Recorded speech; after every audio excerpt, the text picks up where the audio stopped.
सत्य। क्या 100% सत्य ही सत्य आत्मा, जिसका नाम पड़ता है शिव। जितना सत्य होगा उतना कल्याणकारी हो। सत्व अर्थात सत्व माने आत्मा, सार।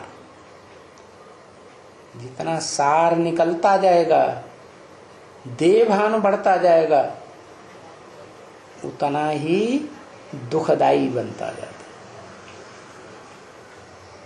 सत्य से आता है सुख और तमो से आता है दुख।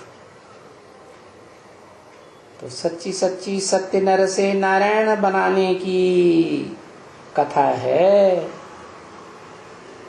क्या ये नाम है नर और नारायण। नर जितना बड़ा शक्तिशाली नर होगा तो क्या बनेगा? बड़े ते बड़ा नरक बनाता है। इसको कहते हैं राव राव नरक। क्या जैसे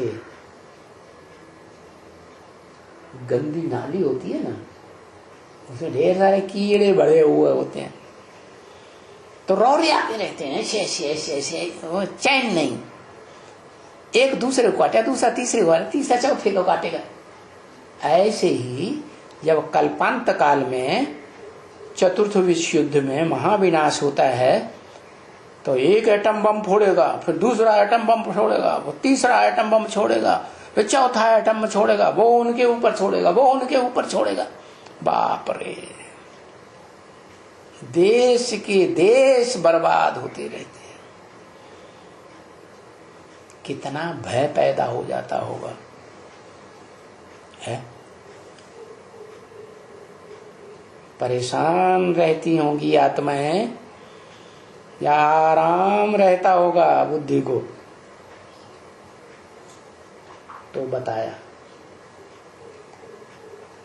नाम ही है सत्यनारायण की कथा।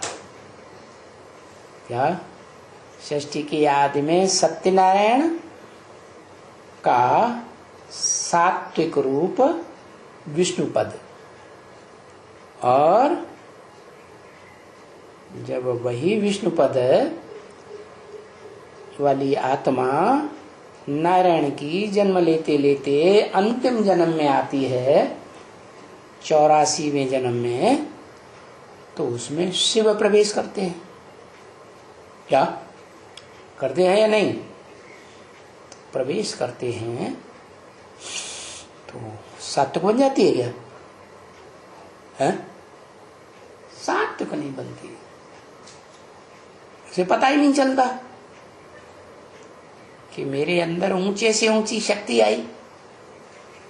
वही दुनिया में जो सब धर्मों में तामसी ज्ञान चलता है, परमात्मा सर्वव्यापी है, वही बात वो अंदर में बैठी रहती है आदम को,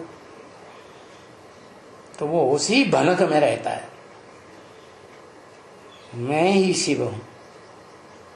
या शिव के संग के रंग से सारी सृष्टि का कल्याण हो। तो झूठा हुआ या सच्चा हुआ? सत्य हुआ या तामसी हुआ? ये तो तामसी बात हो गई। तो तामस और सत्य दोनों का एक ही शरीर में मेल हुआ ना। Broad drama